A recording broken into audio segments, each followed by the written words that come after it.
one of the greatest, one of the largest college movements in American history. That we saw Netanyahu himself come out in a speech calling out these kids. You thought at one point watching that, I thought this dude wanted to bomb Colombia. I really did. Down the street from the home of Prophet Zachariah is my grandfather's house. SubhanAllah. I've heard stories of communities giving blank checks to elected officials, and when the elected official gets into office, he turns on them. Mohamed Habbeh, my brother, thank you so much for joining the show, bro. Thank you for having me, Mahmoud. What's going on? For those of you guys who don't know, Mohamed Habbeh is a Palestinian American community organizer and a graduate from Rutgers University with a degree in social work and political science. He currently works to establish and coordinate Palestine grassroots advocacy efforts nationwide as the Director of Development for American Muslims for Palestine. He has been on global platforms like TRT World, Al Jazeera, and local news outlets for multiple reasons, actually, even national news outlets. I mean, Fox News had you on for a long time there, and you're actually a family friend of ours. We've talked many times. We spent Eid together, some days in Ramadan as well. And one of the things that I found so admirable about you is back when I was in Dallas, seeing you on my timeline, standing up against Biden when he was in the middle of his speech. How did that happen, man? Did you get arrested for that? Walk me through that.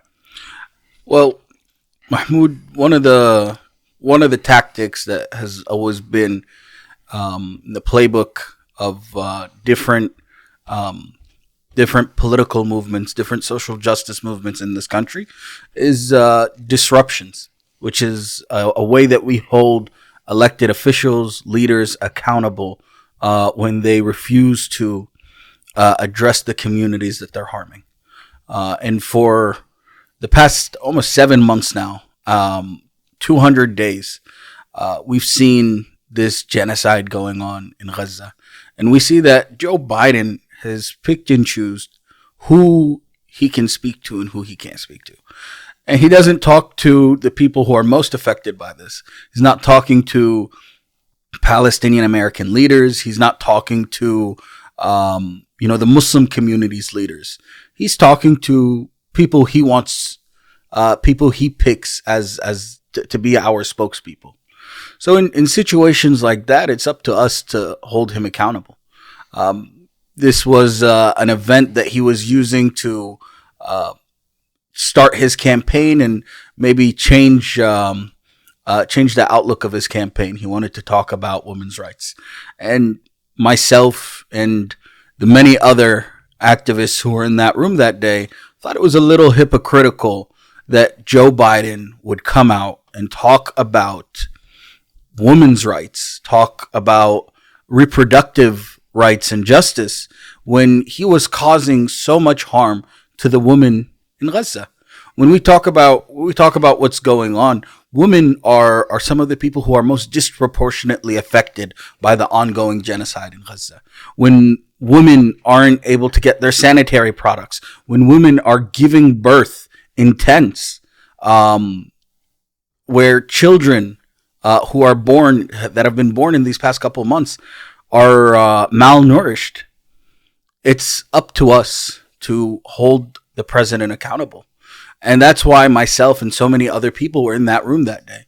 And it didn't take long for the president to start speaking, for me to get a feeling in my chest, a feeling of anger, a feeling of betrayal from our president, where he's over here, talking about this, a cause that's very important, talking about women's rights, which is something that, is definitely a major issue here in the United States. But for him to act as if, he's not guilty of doing those same crimes in Palestine was shameful.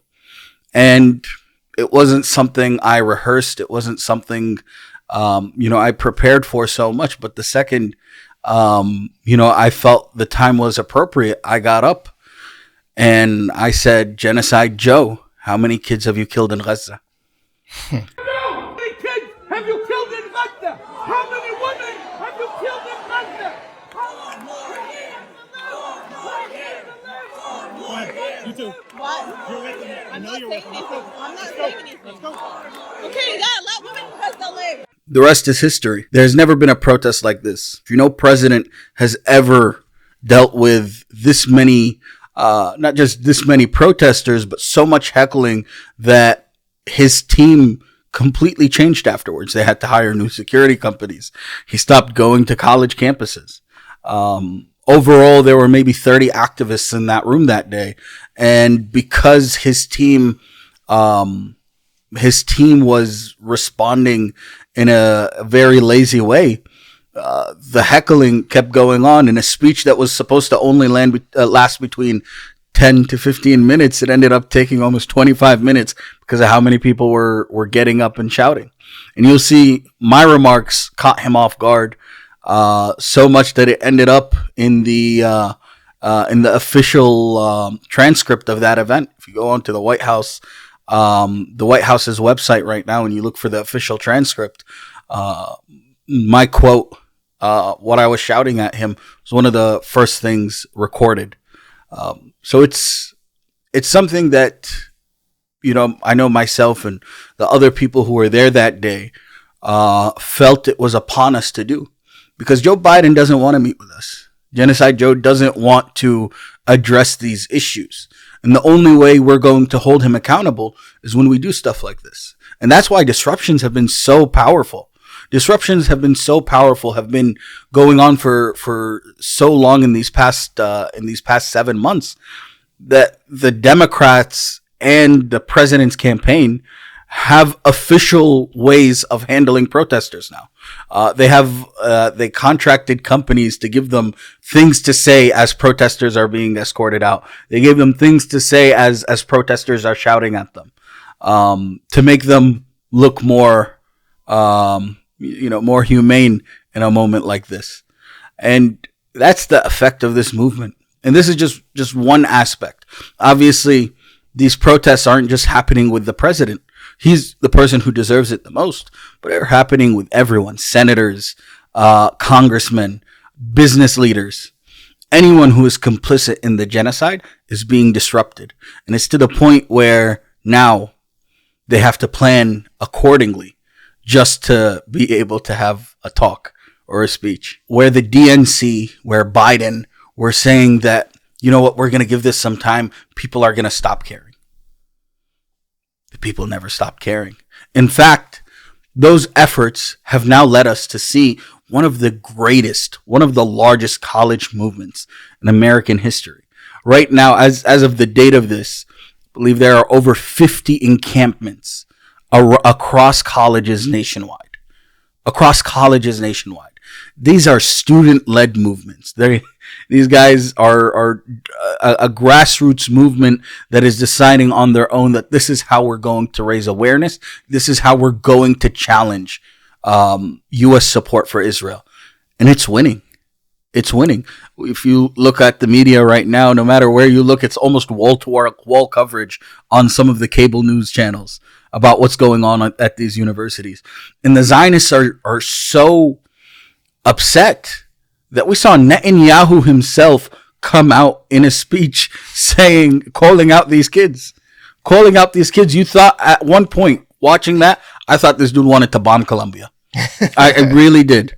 When the prime minister of a rogue state like Israel gets his team together and does a whole video calling out American college students, there's an effect. And Netanyahu has been very clear. He doesn't like it when Americans call him out, when Americans protest him. Earlier, a few months back, there was a report that came out where Netanyahu said that I am worried about all these protests going on in the capitals of these Western nations. That was before we brought 400,000 people to Washington, D.C. And we know that these protests are putting pressure.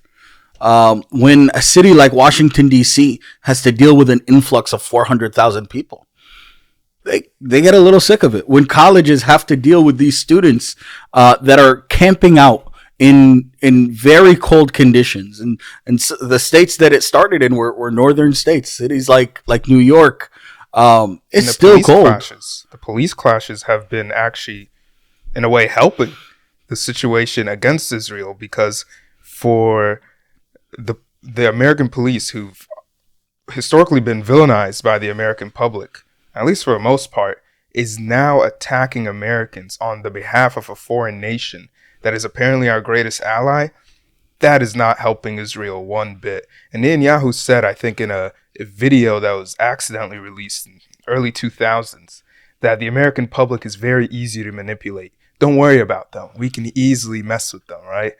SubhanAllah, how arrogance always cancels out intelligence. These guys think they're the most brilliant people. They strategize over and over again. But their arrogance, especially even with what you said, they're freaking out by our response and our protesting and our campaigning. But they're freaking out in a very arrogant way. They're calling us pro-Hamas. You're calling a white American in Colombia and NYU pro-Hamas? You think he's not intelligent or she's not intelligent enough to recognize that they aren't? So it just doesn't make any sense. They're being intellectually dishonest with the narrative. And they can't win that way. How are you going to win by telling a college student who's camping out, oh, you're just pro-Hamas? Okay, that did nothing. If anything, that just added fuel to the fire. You're right. You're right. And I think that's the beautiful thing about the organizing that's been taking place. We've never seen in the United States, we haven't seen a protest movement, a movement like this since 2020 during the George Floyd protests. We haven't seen anything like this since then. And we know that there have been protests in every single state. All 50 states have had protests in support of the Palestinian people against U.S. aid to Israel. So we're seeing this popular movement, and like you said, it's for years there were things said, there were targets put on Palestinian activists back. They would call them anti-Semitic. They would call them pro-Hamas. They would call them Iranian agents in some cases. And if you ask the former Speaker of the House, Nancy Pelosi, she referred to some of them as Russian agents. Yeah. Just earlier this year. That doesn't work anymore. It doesn't work because we have such a diverse intersectional movement. When you come to a Palestine protest, you will see everyone there. Everyone from all walks of life. Yesterday, I was at a protest, and the woman next to me was a Holocaust survivor. All walks of life, all ethnicities, all sexual orientations. You'll find anyone who believes in justice will be there with us. And there are a lot of people, you'd be surprised, who come to things like this. You'll find government workers. You'll find people who might even work for the dudes who are calling the shots to support Israel. You might even find people. There are people who join us who are related or have family in Israel, and they might not be pro-Palestine, but they're definitely anti-genocide. Our movement is diverse, and as much mud as you want to sling at us, as much harm as you try to cause, we will be successful. Yeah, and when Allah in Surah Al-Isra mentions or prophesizes these moments in our life, when Israel exists, when they bombard the Muslims and so on, we won't get into the tafsir, but at the end of it, he says, "Asa rabbukum an yarhamakum wa in udtum udna." And what in udtum udna means, and if you return or if you digress back to your ways, we'll return with our punishment, in a way, right? Even against the Muslim Ummah. How do we make sure that we as Muslims don't return back to our old ways, where we're just sitting on the couch, playing video games, which is fine, but only playing video games and watching sports or whatever else we're doing, and not paying attention to the political arena, not paying attention to our religion and so on? How do we make sure that this movement teaches us a lesson that carries us, inshallah, to the afterlife? I think it's important to understand that Muslims didn't come to be in this place out of nowhere. You know, we as Muslims, especially here in America, have been confused by those who don't want us to see our community's power. You know, since 9/11, there has been a target on the Muslim community trying to keep us out of politics, trying to keep us out of mobilizing our community. Many of our community leaders were harmed. Many of even people who had nothing to do with anything were harmed. And that put a strain on many people's backs. You know, for years, Palestine organizing took a hit because of this. Because when the United States government was going after Muslims after 9/11, the first people they targeted were the Palestinians. The first people they targeted were Palestinian American leaders. See how many organizations they went after, how many people they went after. You'll tend to start seeing that there was a focus on the Palestinians. Remember Netanyahu said 9/11 is the best thing that ever happened to Israel? That was crazy. You saw that? I didn't see that. He said 9/11 is the best thing to ever happen to Israel. I didn't see that. But but from that, our community was pushed out of politics. We were pushed out of the conversations. And we had people selected for us to speak for us. Our leaders weren't the ones being brought in. You know, you won't find like your local imam. He wasn't brought into conversations. The people who were brought into conversations were people who were willing to compromise, were people who were willing to make decisions that the broader community might not believe in.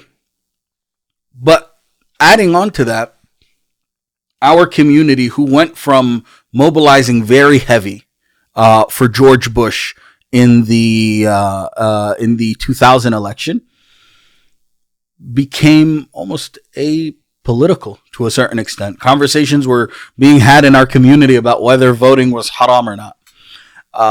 So there was a concerted effort to convince Muslim Americans that we were not powerful.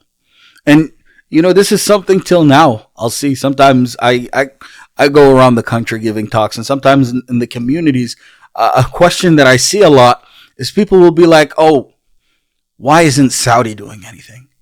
Why isn't Turkey doing anything?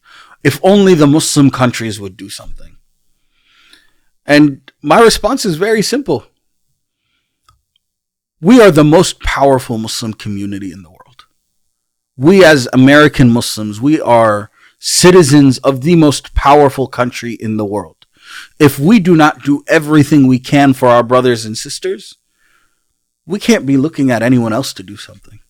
Because the Muslims in other countries are repressed. They aren't allowed to publicly speak out. There are countries right now, you know, I get calls and I get texts from friends in other countries where they're telling me my friend was arrested for protesting, my family member, we can't find them. This is a thing that our community deals with in other countries. But we here in the United States, we have the ability to go to the streets. We have the ability to speak out. We have the ability to engage politically. But we've convinced ourselves we're not capable of it. And why is that? Why have we convinced ourselves that? Maybe it's because some of us might be scared to fully take advantage of our rights here in the United States. But if we as a Muslim community were to focus on these issues, we wouldn't have any problems around the world. You know, I gave this example once to a friend. We were talking about a specific country in the Gulf that was having problems politically here in the United States. And they were lobbying and spending money to meet with specific people. There was a specific senator that was giving them a hard time. That specific senator, I had sat with maybe 2 weeks before, sat with personally with him and his staff for maybe for a meeting to talk about Palestine. I didn't put any money to sit with him. I didn't invest in any campaigns. I didn't do anything out of the ordinary to get that conversation. That was a conversation I was able to conduct, a meeting I was able to be a part of because I'm an American. There are people who are investing millions, tens of millions of dollars to sit with people that we could sit with for free, to sit with people who we elect. And that representative, that senator, that any elected official would much rather sit with someone like me, an American, than sit with someone else. They would much rather sit with me, a constituent, than sit with someone else, because they are elected to serve me, elected to serve us. And that's the place where I feel that our community has been lacking, is that we don't understand our political power. Right now, we as Muslim Americans, we don't make a large amount. The data isn't the best, but for some people say that we're between 3 million and 5 million Muslims in the United States. About 1%, 1.5, 1 to 2% of the population. We don't have the most significant numbers in this country. However, we do have significant numbers in certain areas, whether that be Michigan, New Jersey, New York, Philadelphia a has 250,000 Muslims. Philadelphia, LA, Dallas, Houston, Chicago. In many states, we do have significant numbers, and we are capable of doing more in those states. And sometimes these elections are figured out by less than 10,000 votes, less than 5,000 votes. There was a congressional election of a progressive congresswoman where she won by about 900 votes. That's less than that's less than the amount of people that go to Jum'ah in my local masjid for the average Jum'ah. A masjid could change an election. Or a congregation could change an election if they wanted to.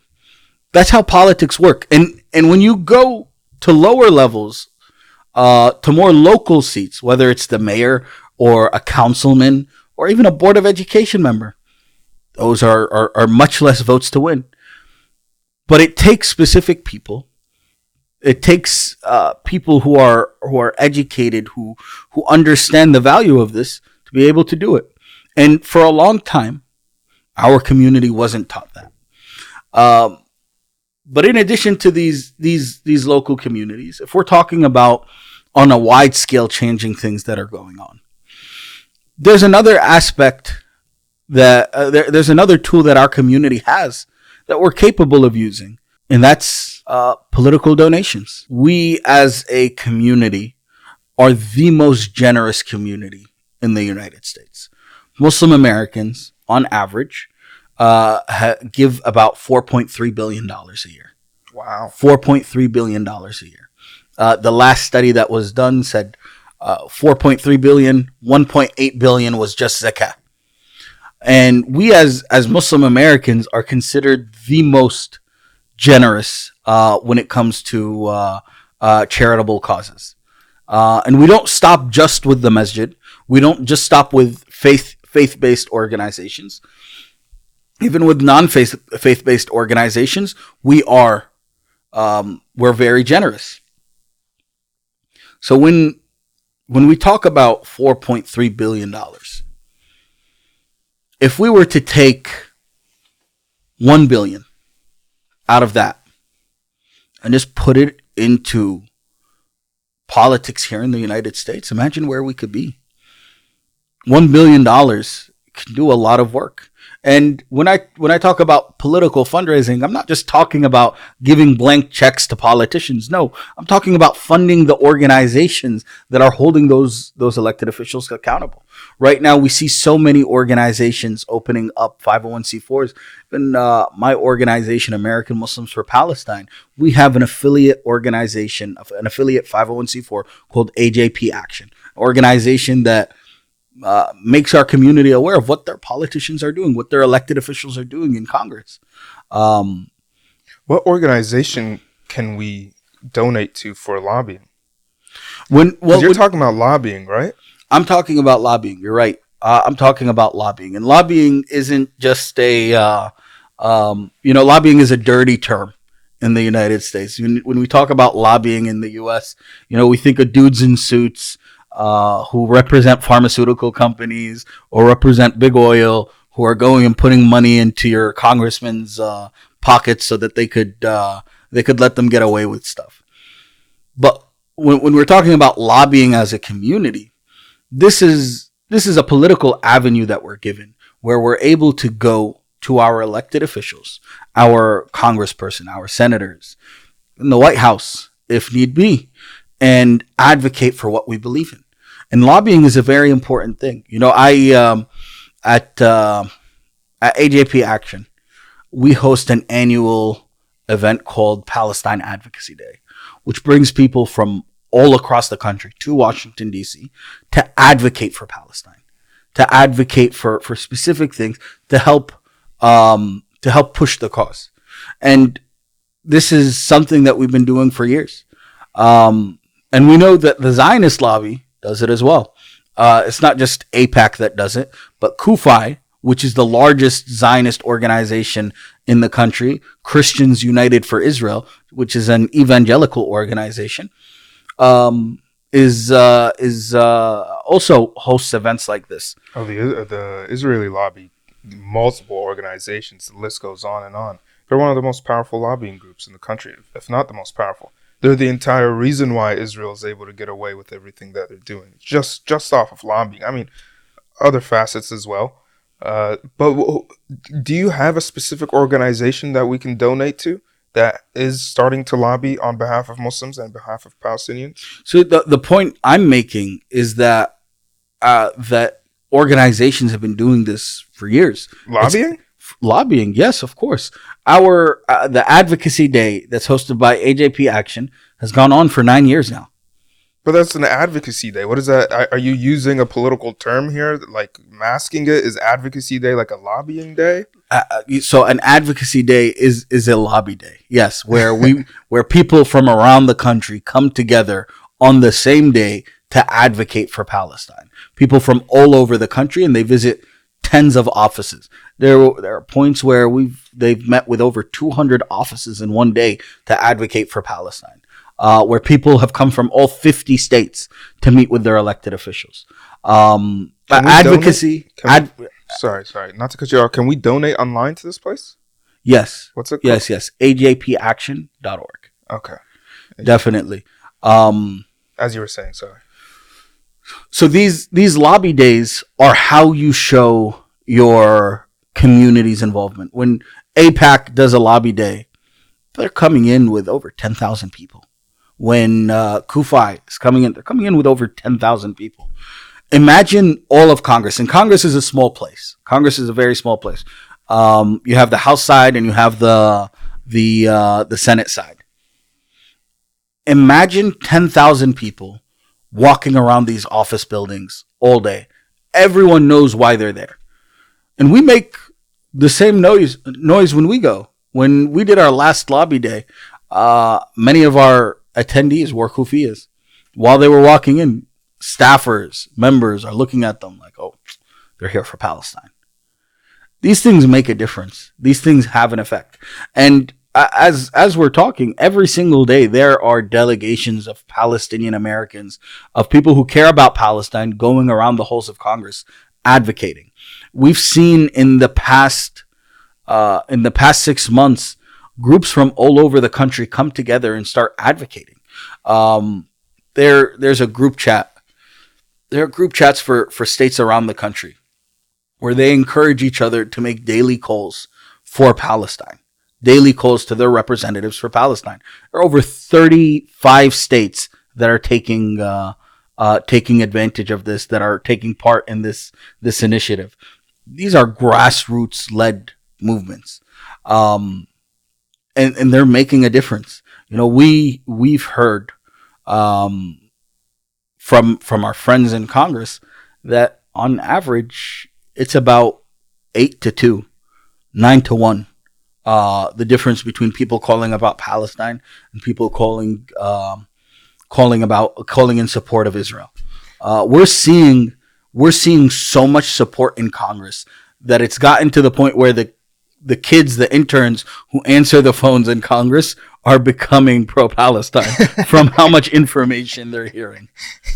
So This is shocking, It's though, 'cause I remember it's a crazy time. Sorry, go ahead. I remember you told me this is shocking because we talked about this, and I've heard about it on the side, where one of the ways that the Zionist movement has gained so much traction politically is if even, especially this whole anti-Semitism narrative, is if even a congressman or a local official, even a local official that no one even hears about, says something about Israel, they'll call him like 5 times that day and bash him for what he said about Israel.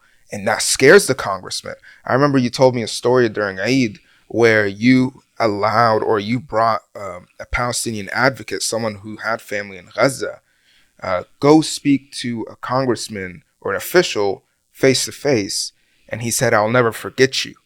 And that she didn't even know she could do that. She didn't even know that she could go and sit with a congressman and have a conversation about her personal life. So I think one of the issues that we as Muslims have, I didn't even know that till you told me that story, that we don't know the methods of advocating other than protesting.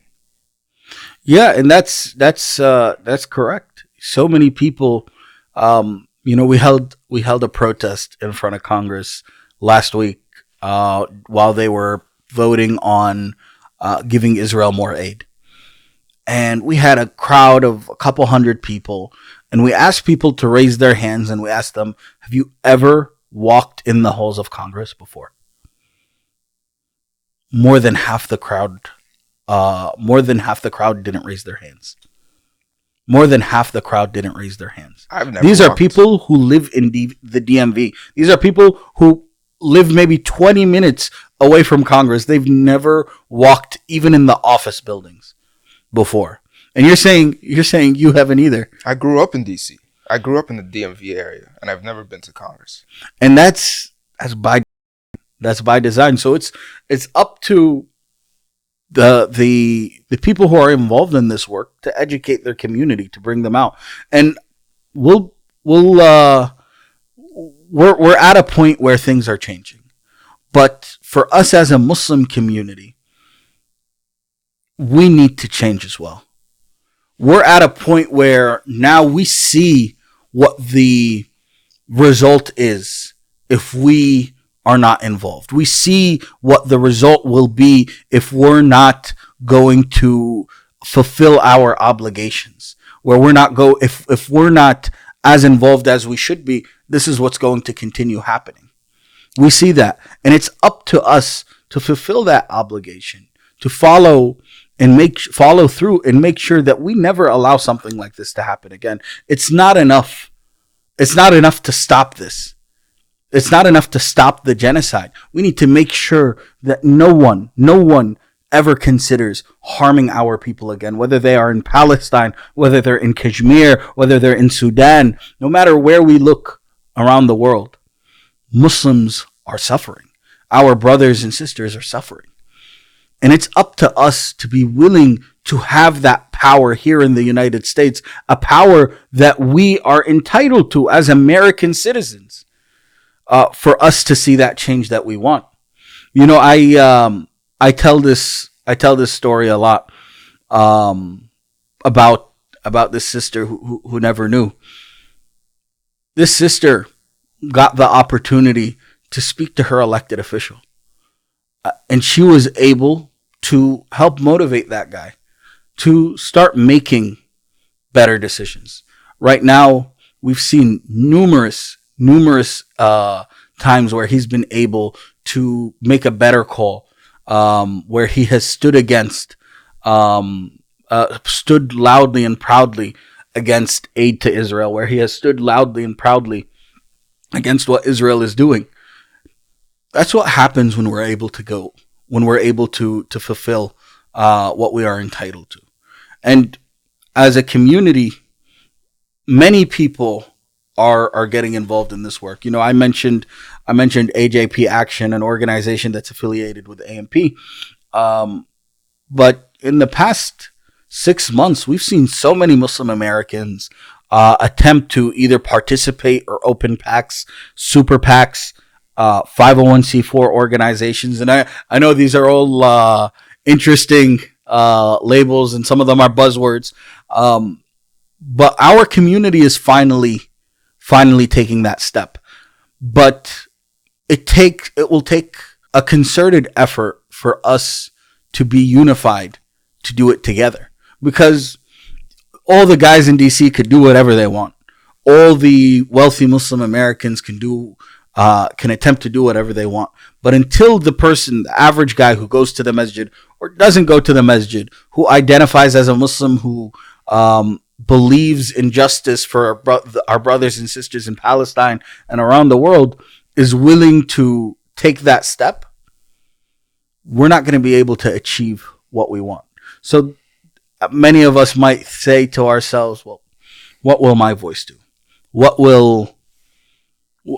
How much can I actually do? All it takes is one person to commit to something.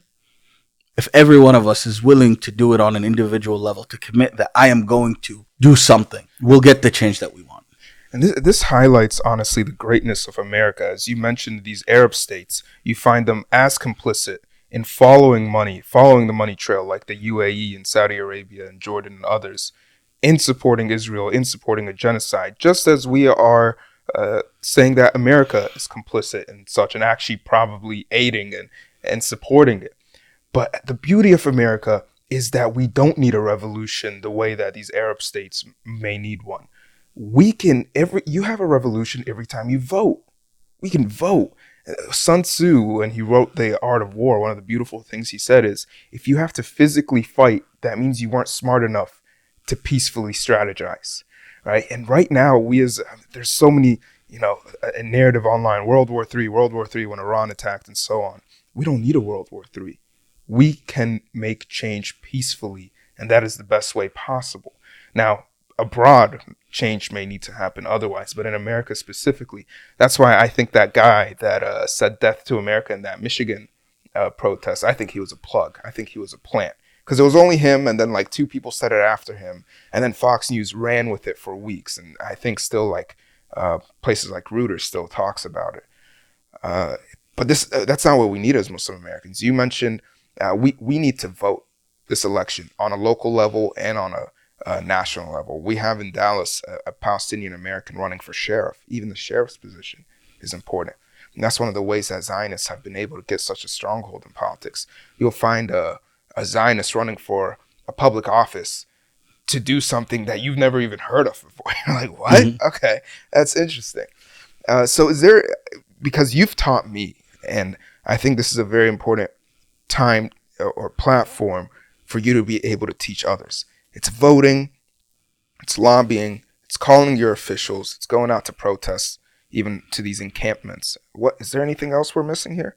Obviously, protesting is very important. Obviously, being engaged in politics, not just voting, understanding the issues, understanding who you're voting for, understanding that even though you voted for this person, that doesn't mean you just let them go.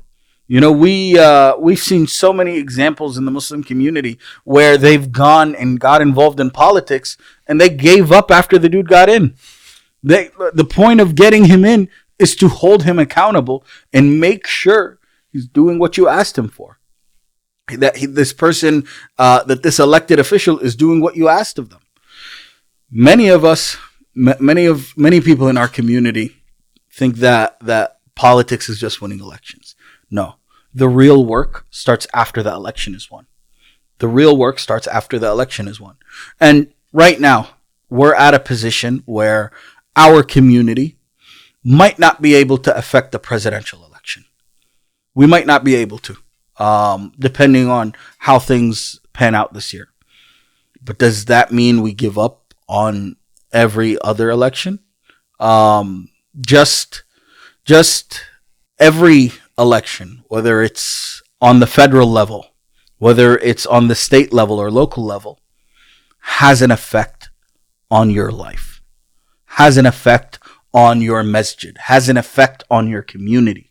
For you to give up just because the two dudes on the ballot are horrible, the two dudes who are running for president are horrible, means that you're not going to get any change in the next 4 years. Whether it's the local, state, or federal level, you need to be involved. Even if you decide to not care about the presidency, even if you decide that you're not going to vote for either of them, you still need to be there on election day. And you still need to be there when they're sworn in to make sure you're holding them accountable to what you elected those people for. Too many of us become complacent. I've heard stories of communities giving blank checks to elected officials, and when the elected official gets into office, he turns on them. I've seen communities where they work to get him elected, not only by donating, but also by being involved in the campaign, where they went around knocking on doors, putting up signs, doing everything they could to get this person elected. And then once he's in office, he stops answering their calls. He stops taking meetings with them. He hires staff. And there's one community where this senator hired staff that were Islamophobic and refused to meet with some of these guys. Some of the community members who were coming, they'd make sure that if the community was coming to DC to meet with the office, they'd make sure they were meeting with interns. They were making sure they were just meeting with the lowest level staff. This is a community that invested to help put this person in office, and that's how he's going to treat them afterwards. You're not allowed to say who it is? No? I'm not going to say who it is. Okay. But this is the case of what happens when you decide that it was just about the election. Obviously, when I'm talking about being involved in politics, I'm not just talking about in the election year, in the election cycle. I'm talking about for the rest of that person's political career, for the rest of your life. Because not only should we be caring about these federal officials, but the state officials as well, the local officials as well. And obviously there are different people doing different things. A lot of our communities have Muslim councils that are involved politically, that will tell you how to vote, that will tell you who to be involved with, and they'll continue that relationship. Some of our communities have those. But for those that don't, it's up to you individually to hold these people accountable and to gather your community and to help hold them accountable. You know, I think that these past 7 months have shed a light that wasn't there before. Have shed a light on the crimes that Israel has been committing for 76 years. We're about to commemorate the 76th anniversary of the Palestinian catastrophe. And we're experiencing another catastrophe altogether. 76 years of pain and suffering that is only getting worse. Our community needs to act. And in this moment of hurt and pain, there is a light coming out. There is light at the end of this tunnel, and we see it.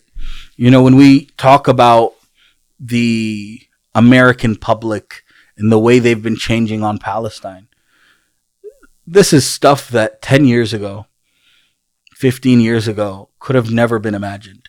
You could search up the polls that have been done since 2009, since 2005, about where American sentiments have been.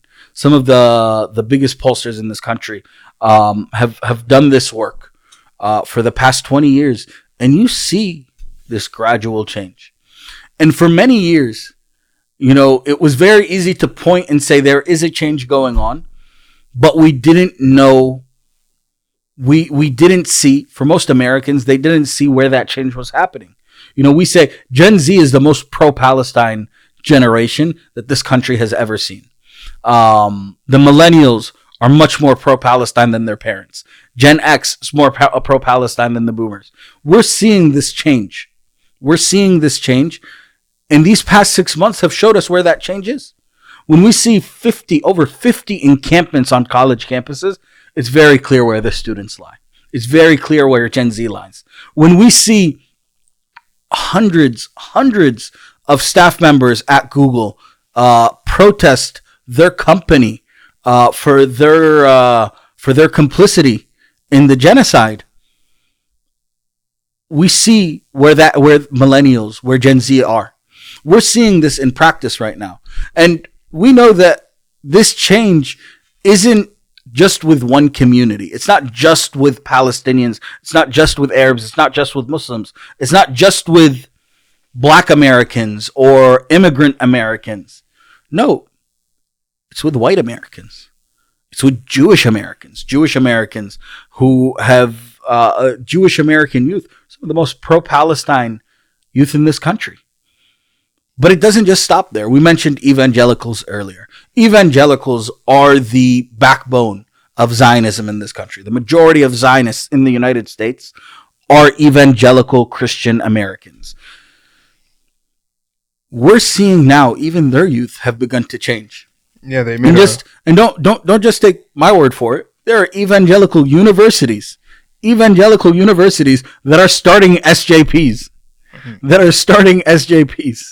Now, that shows you where we've gotten to. That shows you where this change is. We've entered a point of no return. You know, there was a point where many people, thought that they might never see the liberation of Palestine. I am more certain than ever that we will see the liberation. We will see freedom for the Palestinians within our lifetimes. Inshallah. And for anyone listening to this, it doesn't stop at Palestine. If you find yourself more passionate about the education system in America, more passionate about what's happening in Burma or what's happening in China, then go that route. All of these things connect. All of these advocacy initiatives connect to each other. As Nelson Mandela said, I think it was Nelson Mandela, injustice one place is injustice everywhere. Is that Nelson Mandela? No, that was MLK. MLK? Okay. Injustice anywhere is a threat to justice everywhere. Yeah. So if whatever thing you're passionate about, and Mohamed Habbeh, you're from Palestine, so obviously Palestine is where you're passionate. But wherever you're from or whatever you're into, go down that route. I mean, we see the esteem of professors and how their rank in the universities affects how students think, affects how even when protesters or when police clash with them, how that changes the American mind. They're arresting professors. It's a huge thing. Professors have a high esteem in this country. So Muslims need to become professors. We need to become advocates. We need to become politicians. We need to become media personnel. We need to become lawyers and so on. Journalists. We need journalists. Sami Hamdi is like the only political analyst I've heard about, and he became a superstar because he is. Now there's an initiative by brother Ashraf Mutaghali, the co-founder of Yaqeen, in creating more political journalists and media personnel. So we need to go down this route. We need to stop just being doctors and engineers. My dad's an engineer. My brother-in-law sitting right here is an engineer, so I can attack them for this. But we need to be more than that. And you, mashallah, Habbeh, I consider you a one-man army. I mean, obviously you're not doing this alone, but you're, mashallah, worth 10 men in this issue. And anyone who thinks they're too young, you and I are 24 years old. And did you just turn 25 or something? No, man. I've been 26. Really? For a minute now, yeah. You and I were the same age. No, I don't think so. No? Oh. Well, we're young, hopefully, to us at least. To high schoolers, we're not young. And we've been able to do, at least you have been able to do quite a bit, mashallah. How can we make sure that there is more of that within our youth? I think the kids are all right, man. I think the kids are doing a very good job. I mean, you know, these encampments, it's not like these kids are just hanging out on campus and having fun. You know, these kids are at threat of being kicked out of their universities. Many of them are losing their scholarships over this. They're losing financial aid. They're being kicked out of housing. These kids are sacrificing, many of them not even Palestinian, not even Muslim. They're sacrificing more than a lot of people ever would. You know, there are people who have been arrested. There are kids who have been beat. There are kids who have been harmed doing this work. I think our youth are leading the way and are doing a very good job at it. I actually think that we need our elders to do a little bit more. Yeah, that's what I think. I think that we as a community can allow our kids to outwork us in this moment. And I'm not saying, I am not advocating for any Amos to go camp out at work or camp out at a university campus right now. But you know what? Show up for them. Show them you support them. Make the calls at home. Support the work that Palestinian activists are doing. Reach out. Do your calls. Like you said, call your elected officials. Call the universities these kids are at and tell them that you support the kids that are in camping. There's so much we could do. There's so much we can do. And I think that not only, it shouldn't be only one segment of our community doing something. Everyone knows what they can do and everyone should do it.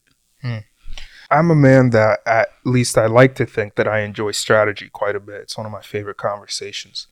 What do you think is the solution in Palestine? Is it an end to the apartheid state and a one-state solution?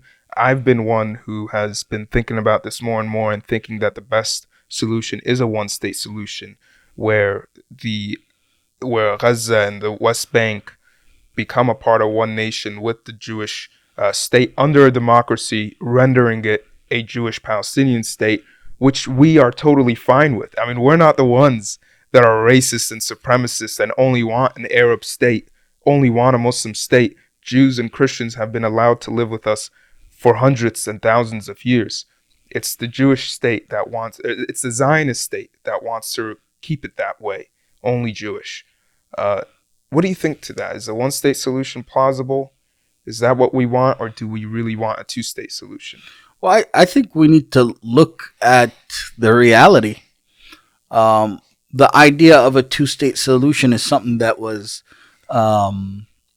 promoted and given this level of like blind support from the American politicians, to the point where I remember in undergrad there was a professor who was doing some Zionist stuff. She was doing some anti-Palestinian stuff, and I remember we called her out, and someone reached out to us, and they were like, "Oh, you don't understand. This professor supports a two-state solution." She supports a two-state solution, so she's really with you guys. I was like, well, thank her for that, but that doesn't really change anything for us.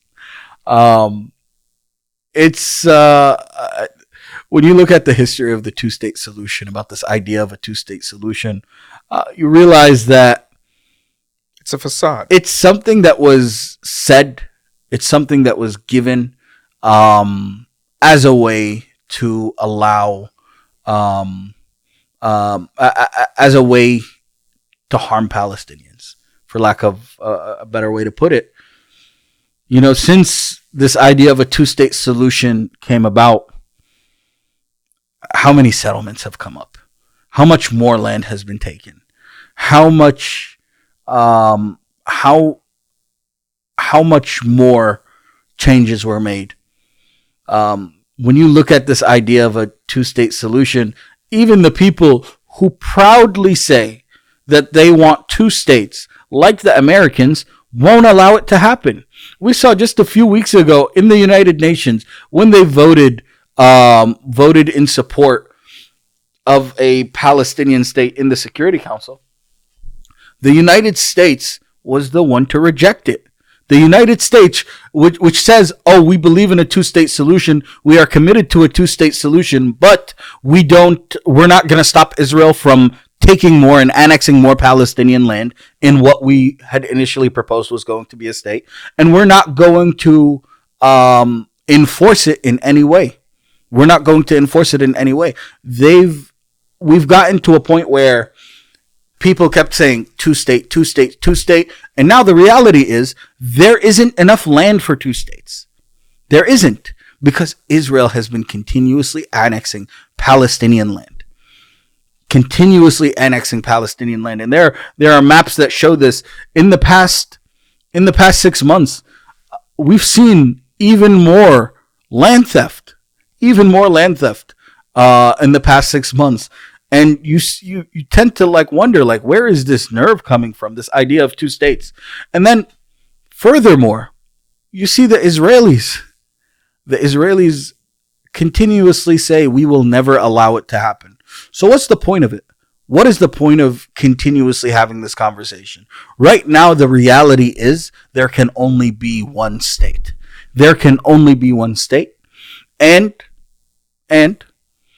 anyone who says otherwise, one, either doesn't care about the Palestinian people, or two, is trying to harm the Palestinian people. Because at a certain point, the land is finite. There's only a certain amount of land. Right now, we're seeing even in Gaza, there are attempts to steal land.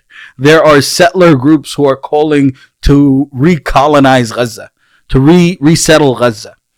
What does that say? So anyone, and this is my advice, anyone who is saying anything about two states or any other political ideas, they're just wasting time. They're just wasting time, and they're not being genuine or honest. Yeah, I look at it, I think it was Yuval Herschel or something like that. I don't remember his last name. Huge Zionist and a Jewish professor and just big tank thinker. He said, if the Palestinian movement starts advocating for a one-state solution, Israel will be in big trouble. He said this to Lex Friedman on his podcast. And what I've seen it as in the last 75, 76 years is that the Israelis and the Zionists have kept our eyes and the American eyes on one part of the chessboard, at a two-state, because they're afraid if we look at the rest of the chessboard, they see where we can checkmate them with this one state. Everything gets solved with the one state because there's 7 million Palestinians and there's 7 million Israeli Jews in Israel-Palestine land right now. And there's 25 million Palestinian diaspora outside of that. So if Israel and Palestine become one state, then the Jewish state ends. Well, I'll add this for you, Mahmoud. Right now, when you look at the way Israel operates, how the way the Israeli government operates, it's one government for all the people, but only one people are allowed to vote. One people are allowed to choose who their elected officials are allowed to choose who represents them. Even Israelis who live in settlements, which are considered illegal according to international law, are allowed to be in Israeli government. Look at people like Ben Gvir. He is a settler from a settlement in Al Khalil. When you see some of these the most radical, the most far right Israeli politicians, they live in settlements in the West Bank or in Jerusalem. These people are allowed to vote, are allowed to be in government. Meanwhile, the people who live right next to them, the Palestinians who live right next to them, aren't allowed that, aren't given that opportunity. And Palestinians they're practically governed by the Israelis, whether they're in the West Bank, whether they're in 1948, or whether they're in Gaza. They are operated, they are governed by the Israelis, whether they like it or not. And that is why when we call Israel an apartheid state, it is an apt definition for what this country does, for the way this country operates. And apartheid isn't just a statement we make. It is a crime that is being committed against the Palestinian people, and it is a crime that the Israelis are guilty of. Israeli officials themselves, if you hear them, call themselves an apartheid state. It's not like something within Israeli thinking, political theory. They view themselves as an apartheid state. So it's not just us on the Palestinian side saying this. They themselves say it. How do we, because I think one of the issues that the Palestinian movement has is that our narrative is not unified. How do we unify the narrative of a one-state solution? Some people are advocating for, the destruction of Israel. Others are advocating for two-state. How do we get those two sides to leave their extremes and come to this one state? I think that the Palestinians have been very clear about what they want. I don't think that the Palestinians, whether they live in Palestine, whether they're in the diaspora, have ever wavered in what they call for, and that's liberation. That's the right of return. Hey, well, what does that mean? Palestinians, when we say right of return, we believe that Palestinians are entitled to go back where they came from. We're entitled, whether they're from a village in Haifa or they're from Gaza or they're from Jerusalem, they are entitled to go back to where they came from.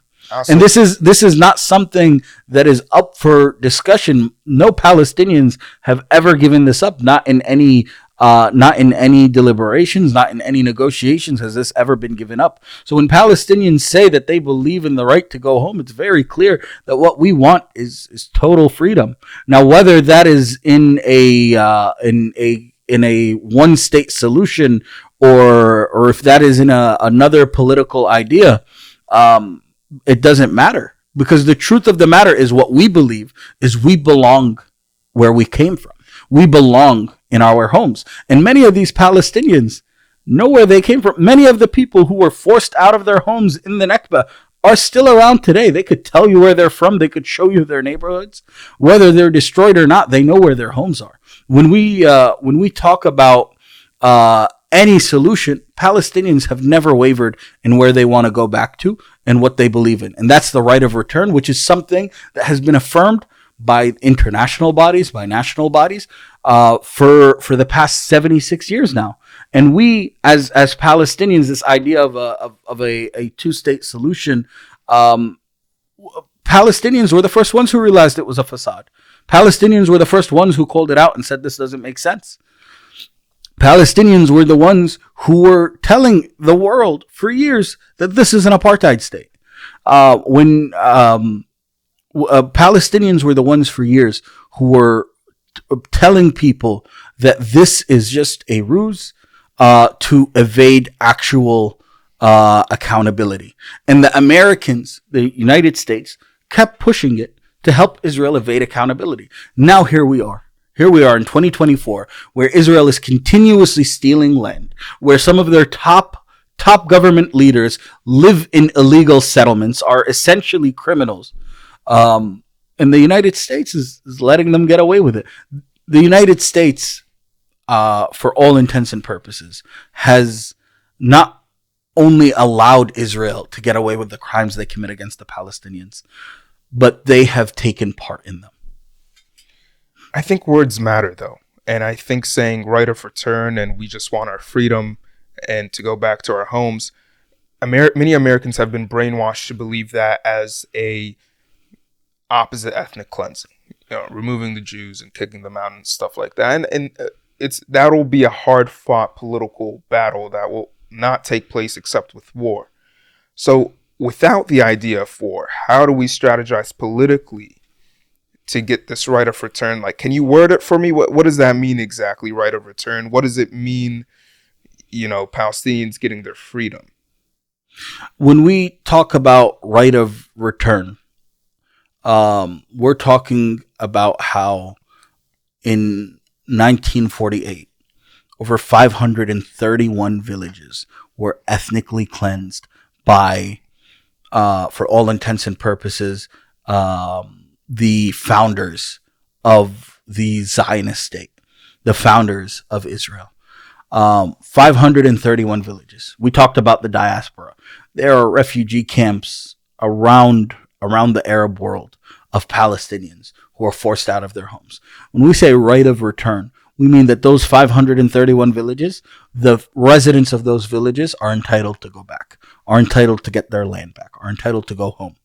And when we talk about freedom of the Palestinian people, we mean freedom from an Israeli military occupation, which is one of the longest ongoing occupations in the world.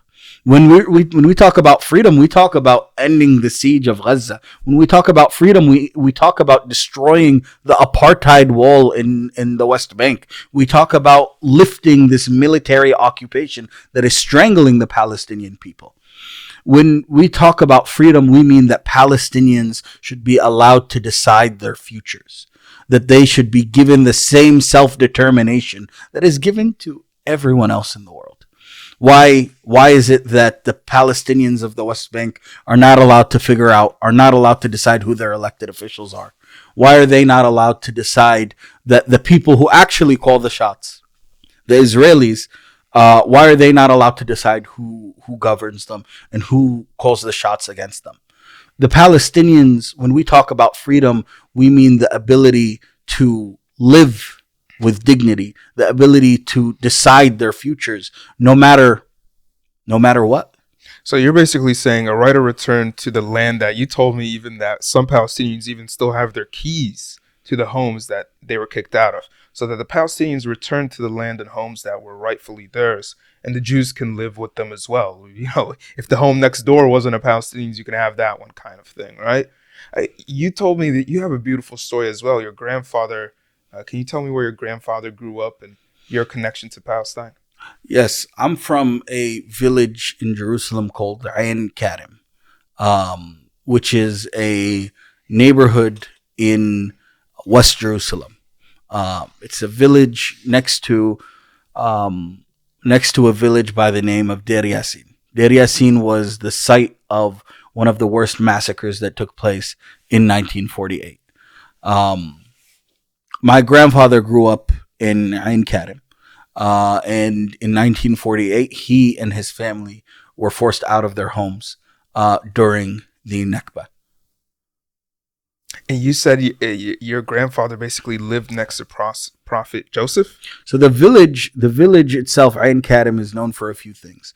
The name Ain Karim comes from means the generous spring or well. And the reason why the village was named this was because when Maryum, the mother of Prophet Isa alayhi salam, Jesus alayhi salam, left Jerusalem, left to go give birth to Isa alayhi salam, she passed through this village and she was fed and she was given water from the well. So our village was named Ain Karim because of the generosity we showed to the mother of Isa alayhi salam. But the significance doesn't end there.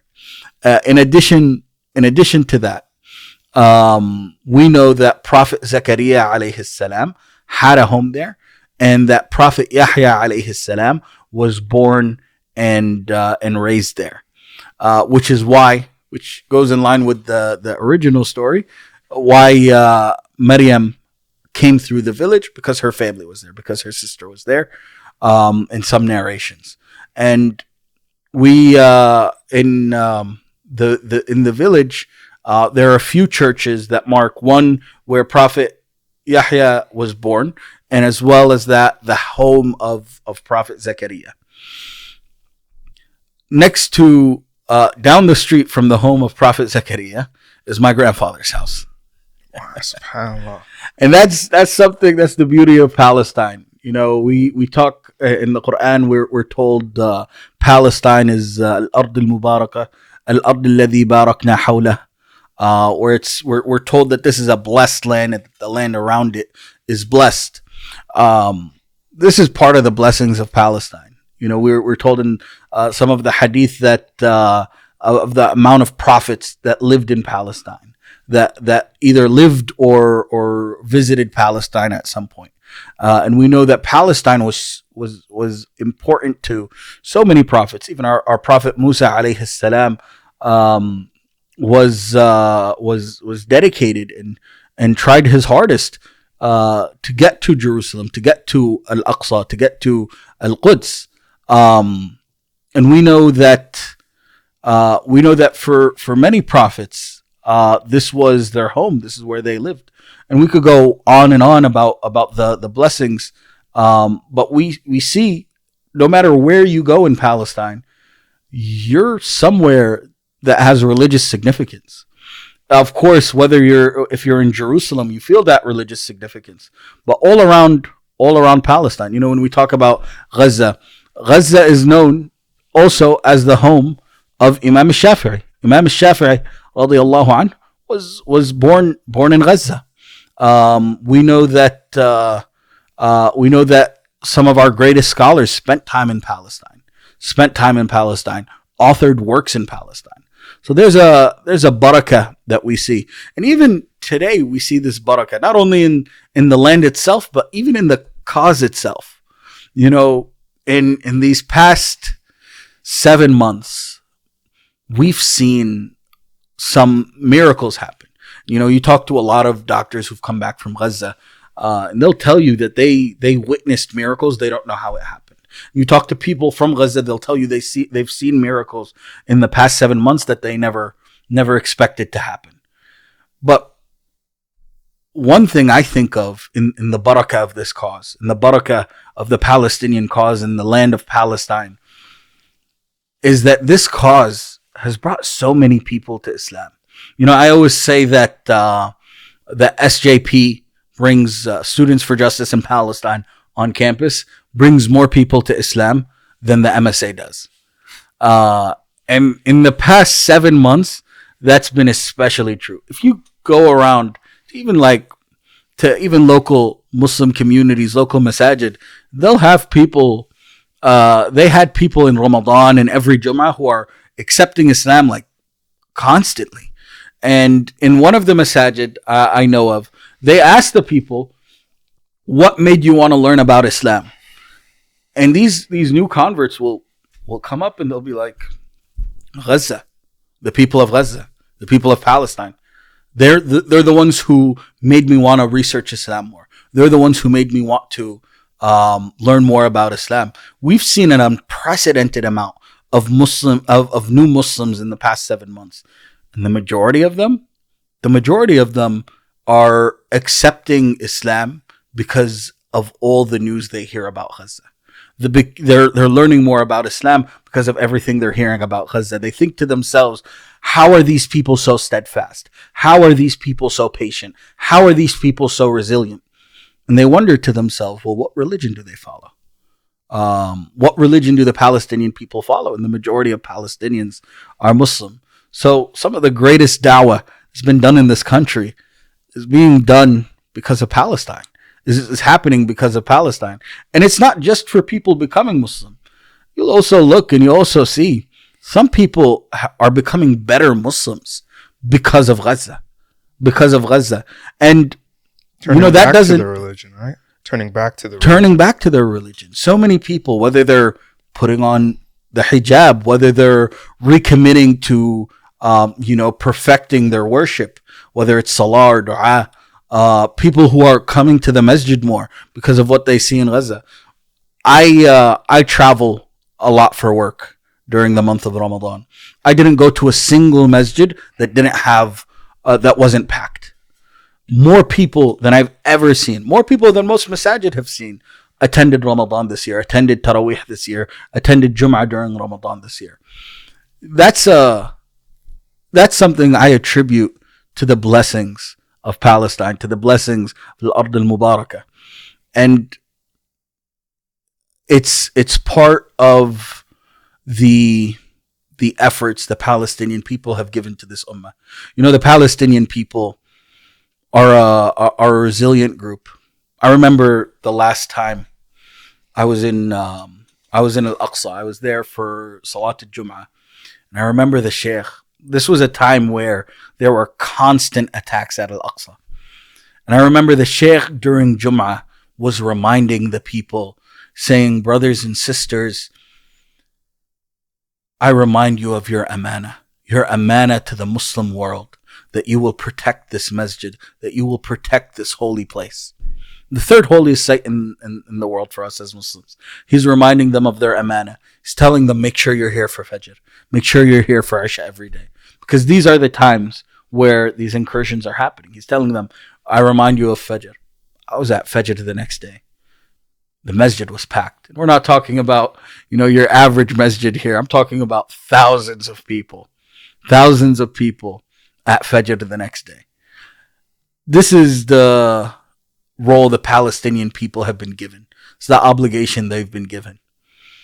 I also think about our role as Muslim Americans. We were also given a very important role. That's to advocate for them, to make sure our country here in the United States stops supporting their oppression. Our goal as Muslim Americans needs to be ending U.S. support for Israel. That is our primary goal. $3.8 billion go a year. $26 billion was just approved last week. We need to stop that. And that's our goal. That's our goal. And that should be our focus. Yeah, and how can you give up on a cause where you can regain the house that your grandfather and ancestors worked so hard to build up and live in for so long? And across the street is where prophets have lived. And probably there's a Palestinian out there who lived in Prophet Zachariah's house, and that was taken away from them. I remember once he told me that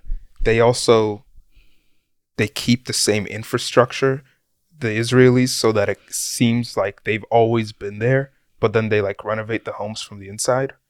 Yeah. So one thing that you'll see, and this is very common amongst settlers, to try to prove that they're indigenous, they will try to keep some of the same structures. So in my village in Ain Karim, the homes were built in a specific way. And outside of the home, you'll see that it says Dar, whatever family lived there. So like Dar Habbeh, Dar, whatever other family lived there. And these homes sell for more because these are like authentic Palestinian homes. And then in certain areas around Jerusalem and around Palestine, you'll find that they will keep a structure. They will keep the original structure, and they will, from the inside, they will renovate, they will change it up, they will make it more modern. But from the outside, they'll keep it the same way so that they could make it seem more indigenous. They've gone out of their ways to try to prove this. There are some magnificent feats that have been done to preserve places that have existed for hundreds of years, to try to prove this sort of that they're indigenous. And it's interesting because you can always tell. You can always tell. You'll be walking down a street in West Jerusalem, and you'll see a clothing store. Let's say, for example, H&M, and on top of it, it has this is a government building in Arabic. It's a little confusing, and I'm sure you could even search up some examples of it. But this is what the settler has to do to try to prove they belong somewhere they don't. This is what they have to do to try to make themselves look indigenous. This is the same reason why they make falafel and they make hummus and they take other people's stuff and say, oh, it's Israeli couscous and Israeli makluba. The fact that you have to try this hard to prove you're indigenous, to prove that you belong, shows everyone who's paying attention the truth. And that's why it's important for us as Palestinians, important for us even as Arabs, to hold on to some of our some of our culture. We got to be proud in saying, no, hummus is ours. I know it's tough to say. I know all of us growing up eating hummus for breakfast, that we have to fight over it now is a little silly. But that just shows you the situation that we're in. When we have to talk about like the thing that I have for dinner at my mom's house and say like, yeah, it's clearly not theirs. It's a little shameful. It's a little shameful, a little silly. But this is what the settler has to do. This is what they're obligated to do, to try to prove something they really can't. I always say this. I believe that any settler ideology, especially Zionism, lack rigorous thought, for lack of a better term. They're not very well thought out. And, when you have to continuously try proving you're indigenous, continuously try proving that you belong somewhere, it doesn't take someone well read. It doesn't take someone special to see the truth. And that's why we as Palestinians, I would say, are winning the narrative, because you don't have to try hard. You don't have to try hard to prove what's true. You don't have to try hard to prove what's right. People can see that easily. Yeah. It's so interesting that the people that hate us want to be us so badly. They hate us because they ain't us, as that one movie says. I don't even remember what. I think it's the North Korea movie. Mohamed Habbeh, Palestinian advocate. Thank you so much for coming on the podcast, man. You got any final thoughts before we head off? I think that it's important in a time like this, in a time where many of us feel sad, where many of us feel like, we can't do anything, to remember that we are powerful. We are capable of changing everything we want. We as an American Muslim community are capable of changing anything that we care about, whether it is a local domestic issue or whether it's an international issue. We as Muslim Americans are capable of making this change, but we have to be willing to do it. We have to be willing to make that change. And for a community who wasn't that involved, wasn't doing as much as we should have been before October 7th, we've made some incredible changes in these past 7 months. We as a community have effectively changed the narrative in this country about Palestine. We have made Palestine normal. We have made Palestine a very simple issue. We've made Palestine a presidential election issue. This is something that our parents, our grandparents might not have expected. This is something that the American public might not have expected. But we were capable of doing that. We educated this country on Palestine. And now we're at a point where when elected officials aren't willing to support Palestine, are willing to support the genocide, they're being ostracized in their own communities. There are elected officials who are going to lose because of Palestine. And, they try to act like, Palestine is a death sentence for some people. It'll make you lose your job. It'll make you lose your election. We just saw AIPAC. AIPAC has dedicated $100 million this year to go after progressive Congress people. The first race, the first primary just passed by this past Tuesday. And it was a congresswoman from Pittsburgh called Summer Lee, a black congresswoman. And this is something, when we talk about intersectionality, we need to think about. You'll see that Zionists constantly go after black members of Congress, black progressives. But Summer Lee was targeted, and they went after her, and they found someone to run against her. And they invested millions of dollars against her. And they lost. This is the third time AIPAC has lost against Summer Lee. Third time in a row that they lost against her. Incredible. We have created a system where people can not only support Palestine, but they will be successful and they will be they will thrive with our support. We have created this environment where Palestine is not only popular, Palestine is winning. Yeah. And it's all thanks to Allah and the help of Allah. And we can never turn back. We can never go back to how we were. Mohamed Habbeh, thank you so much for joining the Ansari Podcast, man. It was a pleasure to have you. Thank you. Thank you guys for joining.